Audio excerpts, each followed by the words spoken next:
Estamos aquí reunidos, en realidad que es un día muy especial.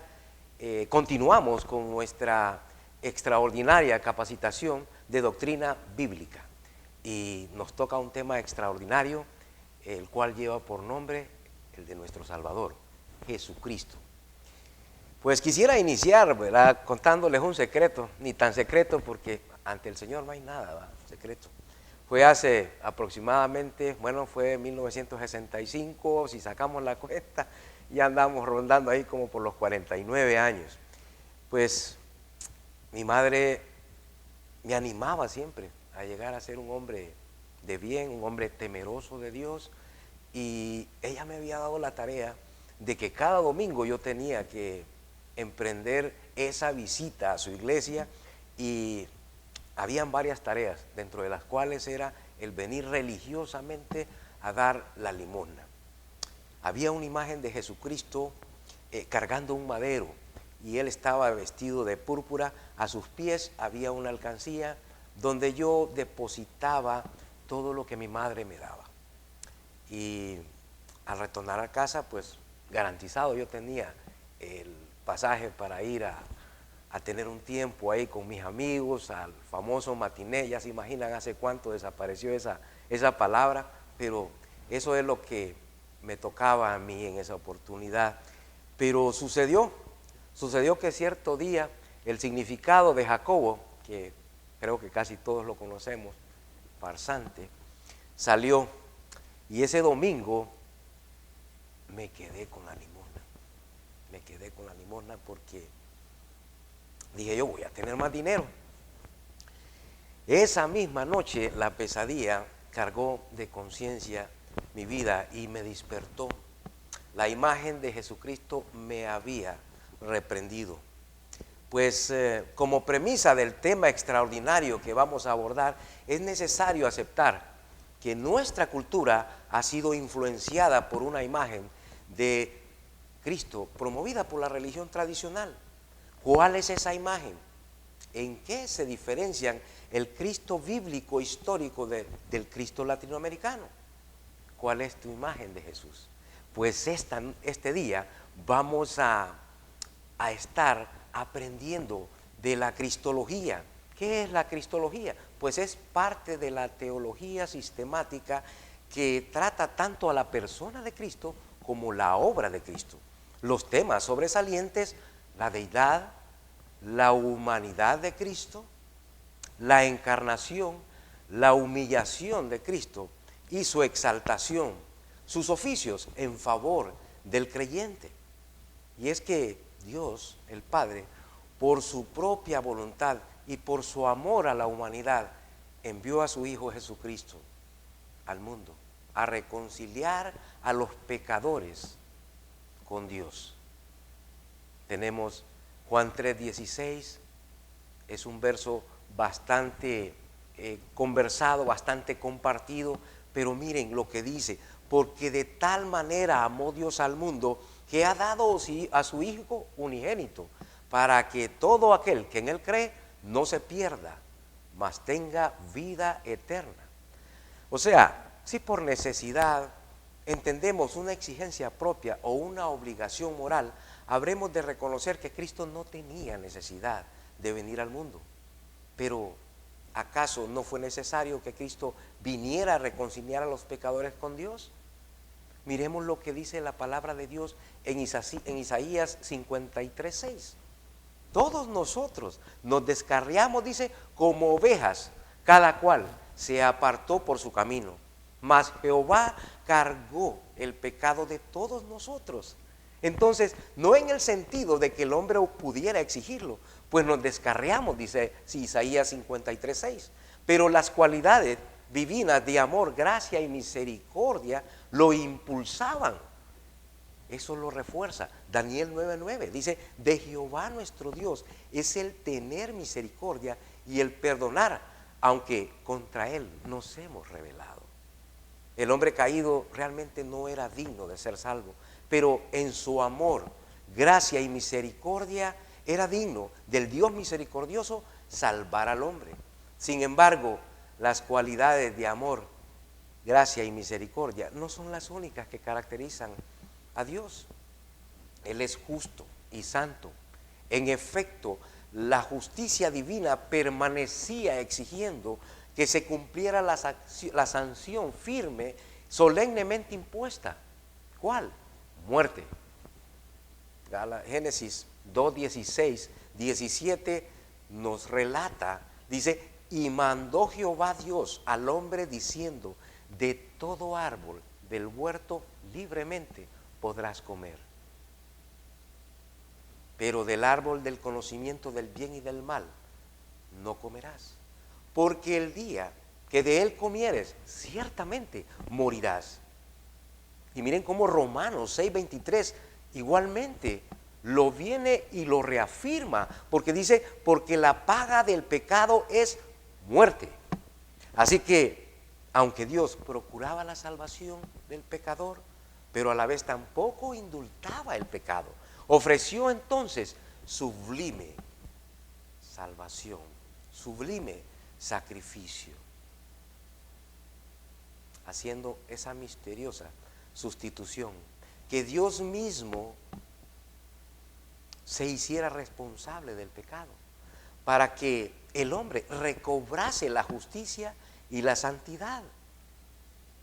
¿De dónde podemos ustedes y yo extraer esto que yo les expongo? Miren lo que dice 2 Corintios 5:21. Dice que al que no conoció pecado, lo hizo pecado. ¿Por quién? Por nosotros, para que nosotros fuésemos, dice, hechos justicia de Dios en él. O sea, Dios el Padre, por su propia voluntad, predeterminadamente había planeado enviar a Jesucristo al mundo. Queda claro en los pasajes que ustedes podrán ver en Hechos 2:22 al 24, y en el que hago referencia este día en Gálatas 1:3-5. Dice, gracia sea a vosotros y paz de Dios el Padre y de nuestro Señor Jesucristo, el cual se dio a sí mismo por nuestros pecados, para librarnos de este presente mundo malo, conforme a la voluntad de Dios y Padre nuestro, al cual sea gloria por siempre y siempre. Amén. Eso es amor eterno. Se ha llegado a decir que el versículo más famoso es Juan 3:16, porque de tal manera, dice, amó Dios al mundo que ha dado a su Hijo unigénito, para que todo aquel que en él cree no se pierda, mas tenga vida eterna. En él notamos la magnitud del amor de Dios, la entrega máxima de sí mismo en Cristo para darnos salvación eterna. Juan 3, 17, 18 dice, porque no envió Dios a su Hijo al mundo para condenar al mundo, sino para que el mundo sea salvo por él.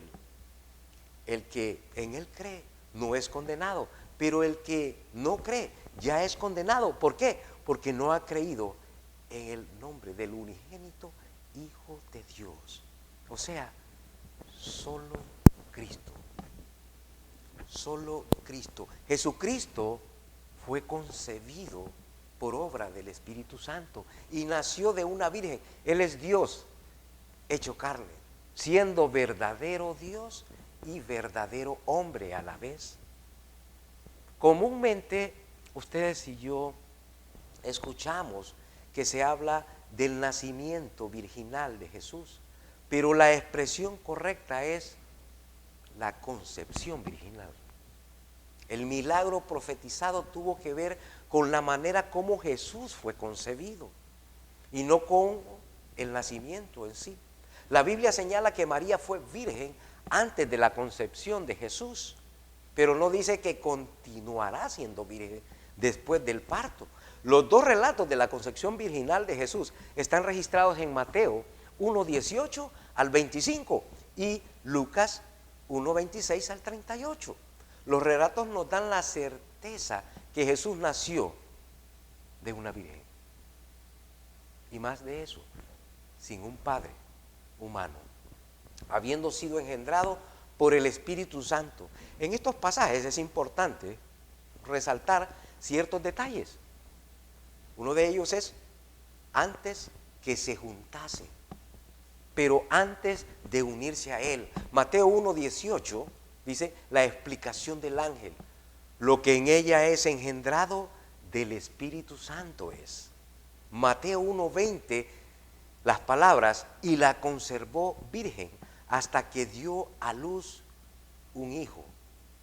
Si pasamos a Mateo 1:25, dice la pregunta de María misma: ¿cómo será esto? Pues soy virgen. Y el poder altísimo, dice, te cubrirá con su sombra, por lo cual también el santo ser que nacerá será llamado Hijo de Dios. Jesucristo es Dios. La palabra de Dios lo refiere Juan 20:28, Tito 2:13, segunda de Pedro 1:1. Puesto que es Dios, Jesucristo es eterno. Juan 1:1, la naturaleza divina de Jesucristo no era algo que se le confirió u otorgó cuando se hizo hombre, antes de la encarnación. Jesucristo eternamente preexistía. No podemos negar que Él es nuestro Dios eterno, que un día se hizo carne. Lo que dice Juan y nos refiere en 1:14, dice, el verbo fue hecho carne y habitó entre nosotros y vimos su gloria, gloria como la del unigénito Hijo de Dios, lleno de gracia y de verdad. Podemos referir que si no hay un Hijo eterno, tampoco hay un Padre eterno, pues se negaría así la Trinidad. La divinidad de Jesucristo significa que una parte del ser de Dios reside en Cristo. Significa más bien que la plenitud de Dios mora en Cristo. Colosenses 1:29, miren cómo lo refiere y dice, porque en Él habita corporalmente toda la plenitud de la deidad. Significa que su naturaleza es exactamente la misma de Dios el Padre. No una que sea simplemente similar o parecida. Significa también que como único Hijo de Dios, genuinamente da a conocer a Dios el Padre. Juan 14:9 nos dice, tanto tiempo hace que estoy con vosotros y aún no me has conocido, Felipe. El que me ha visto a mí, ha visto al Padre. ¿Cómo pues dices tú, muéstranos al Padre? Si vemos un verso anterior, eso refiere a esa conversación que Jesús tuvo con Felipe, cuando Felipe le dijo, muéstranos al Padre. Y esta fue la respuesta que nuestro Señor Jesús le dio.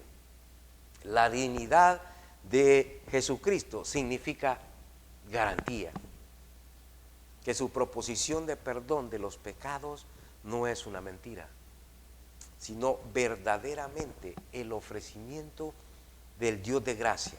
La divinidad de Jesucristo significa que Él es único, eterno y singular Hijo de Dios. Lo vemos en Juan 1:18 y en Hebreos 1:13. Juan 1:18 dice, a Dios nadie le vio jamás. El unigénito Hijo que está en el seno del Padre, Él le ha dado a conocer. Se refiere a nuestro Señor Salvador, nuestro Señor Jesucristo. Diferente, dice, a los seres humanos que por medio de la fe en Jesucristo somos adoptados como hijos de Dios. Gálatas 4, del 4 al 7, dice, mas venido el cumplimiento del tiempo, Dios envió a su Hijo, hecho de mujer, hecho bajo la ley, para que redimiese a los que estaban bajo la ley, a fin de que recibiésemos la adopción de hijos. Y por cuanto sois hijos, Dios envió el Espíritu de su Hijo a vuestros corazones, el cual clama, Abba, Padre. Así que ya no eres siervo, sino hijo. Y si hijo, también heredero de Dios para con Cristo. La divinidad de Cristo significa que el Hijo de Dios ha tomado forma humana solamente en la persona de Jesús. Y que Jesús realmente es Dios hombre. La referencia, Romanos 5:15 al 17, primera de Timoteo 2:5. Y por lo tanto es correcto y apropiado que los seres humanos le reconozcan como Dios Salvador y que los creyentes le adoren y le sirven. Primera de Timoteo 2:5 dice, porque hay un solo Dios y un solo mediador entre Dios y los hombres, Jesucristo, hombre. Pasamos a ese aspecto importante de nuestro Señor Jesucristo. Jesucristo dice que vivió una vida sin cometer pecado y voluntariamente sufrió y murió crucificado como nuestro sustituto para pagar la condena de nuestros pecados.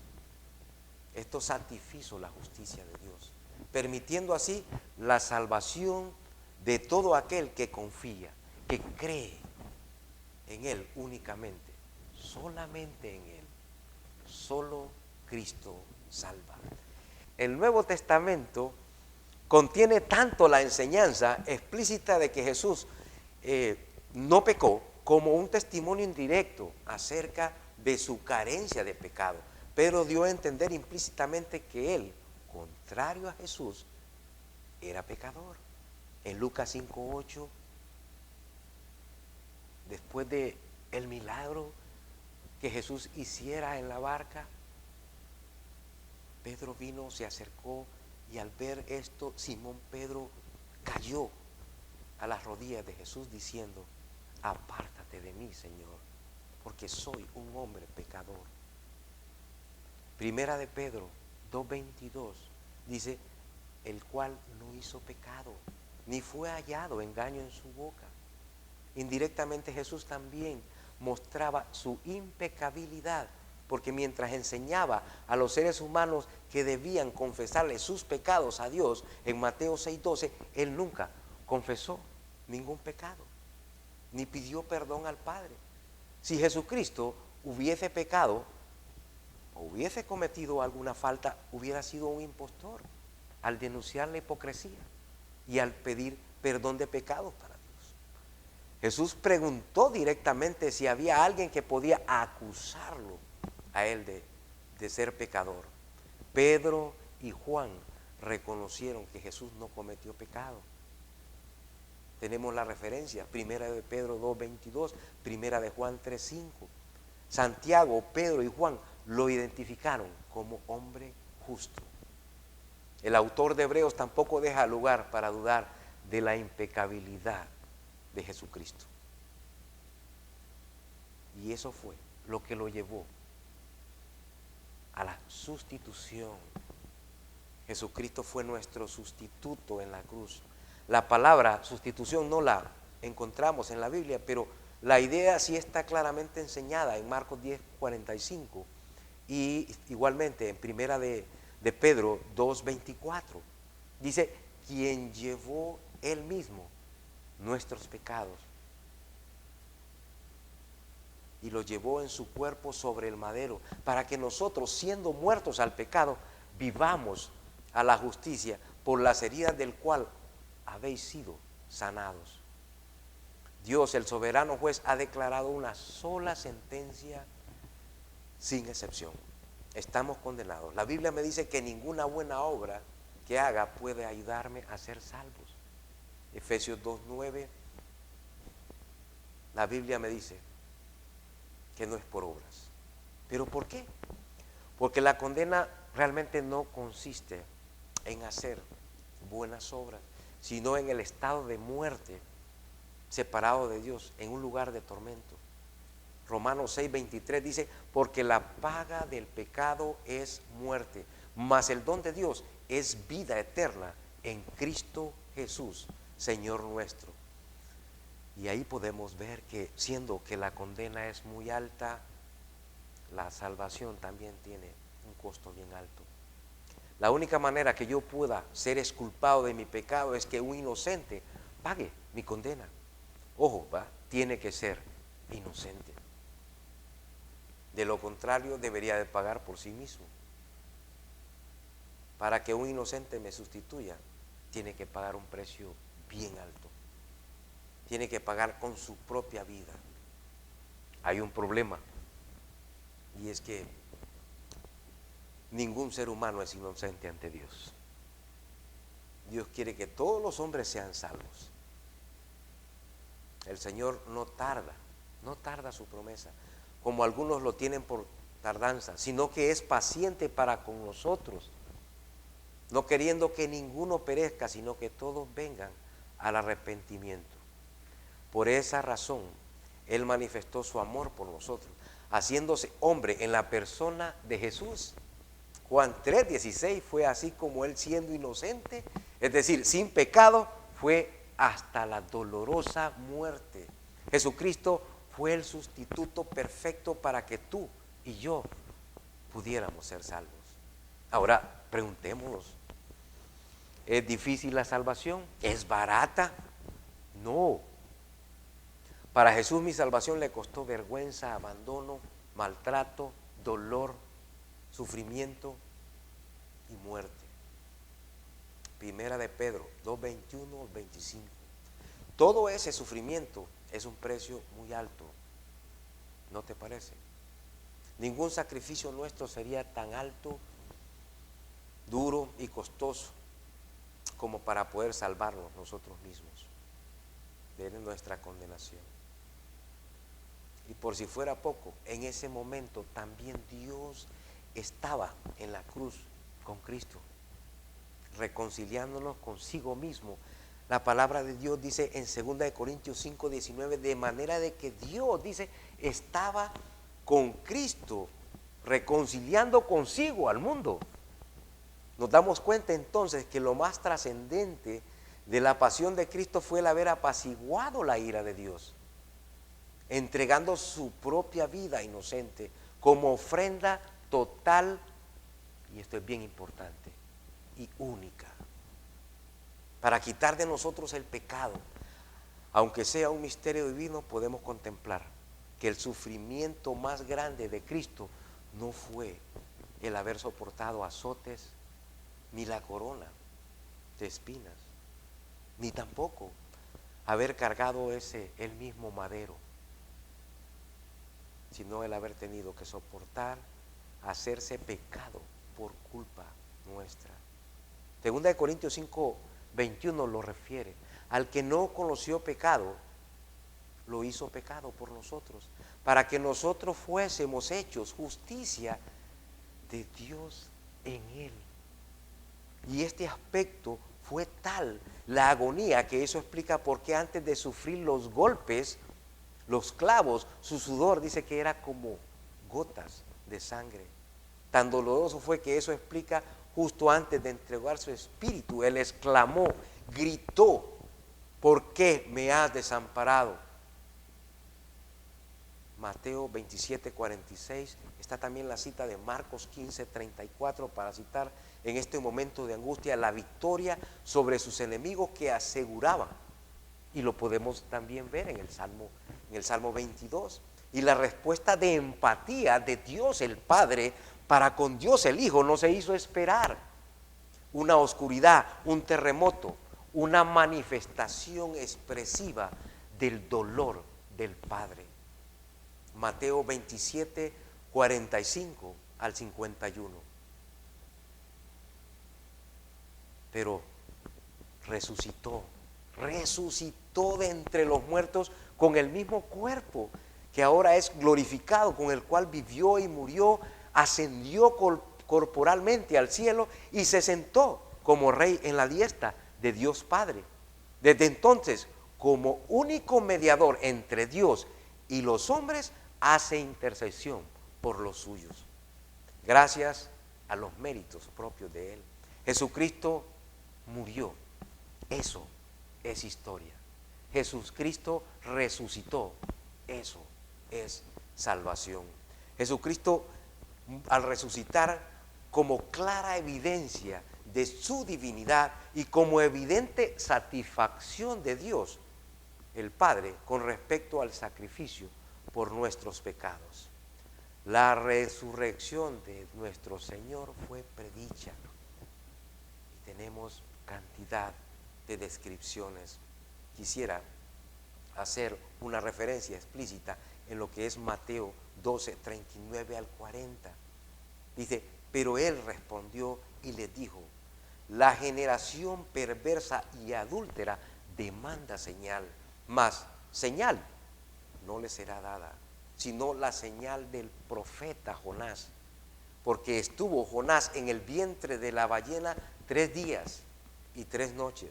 Así estará el Hijo del Hombre 3 días y 3 noches en el corazón de la tierra.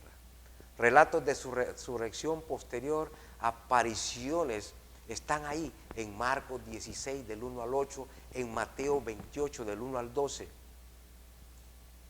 Bien importante que también podamos ver Hechos 1:3, 1 Corintios 15 del 5 al 8.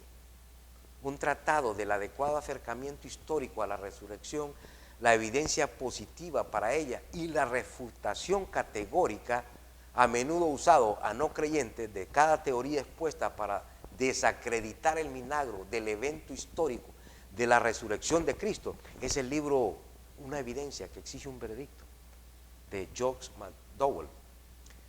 La resurrección, la ascensión y el hecho de que Jesús está sentado a la diestra de Dios constituyen su exaltación como rey. Pedro, tanto en su predicación del día de Pentecostés como en un mensaje al Sanedrín, procedió directamente de la resurrección a la exaltación a la diestra de Dios. En Hechos 2:32, 33, dice: a este Jesús resucitó Dios, del cual todos nosotros somos testigos. Así que, exaltado por la diestra de Dios y habiendo recibido del Padre la promesa del Espíritu Santo, ha derramado esto que ahora nosotros veis y oís. Pablo, en su gran himno cristológico, pasó de la muerte de Jesús a su exaltación en Filipenses 2:8 al 11 y en Romanos 8:34, de la resurrección al hecho de Jesús que está sentado a la diestra del Padre. Romanos 8:34 dice: ¿quién es el que condenará? Cristo es el que murió, y más aún el que también resucitó, el que además está a la diestra de Dios y que también intercede por nosotros. La ascensión de Jesús fue posterior a su resurrección y las apariciones después de la misma. La ascensión de Jesús fue seguida inmediatamente por su exaltación a la diestra de Dios. Estar sentado puede dar la idea de reposo, pero estar sentado a la diestra de Dios significa autoridad. Por lo tanto, lejos de significar reposo, implica actividad. Jesús se mantiene activo desde su trono, ejerciendo su gobierno sobre todas las cosas, Efesios 1:22, y sobre todos los seres, Primera de Pedro 3:22, hasta entregar ese gobierno al Padre, siendo rey. A Jesucristo debemos atribuirle el honor que corresponde su soberanía. Primera de Pedro 4:11, Segunda de Pedro 3:18. La exaltación a la diestra de Dios fue seguida por el derramamiento del Espíritu Santo en el día de Pentecostés. La glorificación de Jesús debía proceder el don del Espíritu. Juan 7:39. Por eso es que Jesús le explicó a María Magdalena que no había forma de que ella o los demás discípulos pretendieran que Él se quedara físicamente. Pues de lo contrario, el Espíritu Santo no vendría como el consolador que intercede por ellos, ni como el que convence al mundo de pecado. Juan 16:17. La exaltación a la diestra de Dios también fue seguida por una constante y perpetua intercesión de Jesús como sumo sacerdote a favor de los seres humanos. Romanos 8:34. Hebreos 7:25 nos refiere: por lo cual puede también salvar perpetuamente a los que por Él se acercan a Dios, viviendo siempre para interceder por ellos. Esta intercesión sacerdotal es posible solamente por los oficios mismos de Cristo. Y es por esa intercesión que podemos acercarnos a Dios con corazón sincero y con la plena seguridad que da la fe. Después la fe, dice, esa certeza de lo que esperamos, la convicción de lo que no vemos. Hebreos 10:22 dice: acerquémonos con un corazón sincero, en plena certidumbre de fe, purificando los corazones de la mala conciencia y lavando los cuerpos con agua pura. Además de sumo sacerdote, también es nuestro abogado defensor. A esto, a pesar de cualquier pecado que cometan, Él los guía a confesarlo para que, apropiándose del perdón de Dios, dispuestos a darle, que continúen conociéndole, que continúen obedeciéndole. Primera de Juan 1:18 dice que, y si decimos que no tenemos pecado, nos engañamos a nosotros mismos. Este tema tan extraordinario es bien importante que nos lleve a un punto de interacción interna y que podamos, ante la gracia de Dios mostrada con el ejemplo de Cristo, podamos nosotros pensar en qué estamos aprendiendo a guardar en nuestros corazones. Ese genuino deseo de crecer en humildad. Miremos y consideremos en nuestros corazones el cumplir esa condición a la cual Él nos llama, el del discipulado, trayendo a memoria que discipulado es ser aprendiz. Y es un aprendizaje que inicia, pero no tiene fin. Mientras tú y yo estemos, tenemos que estar aprendiendo. ¿De qué manera? Con la palabra. ¿De qué manera? Creciendo en devoción, en comunión y en compasión al Padre. Esperando que el tema que hemos tratado este día haya sido de edificación a sus vidas. Dios les bendiga.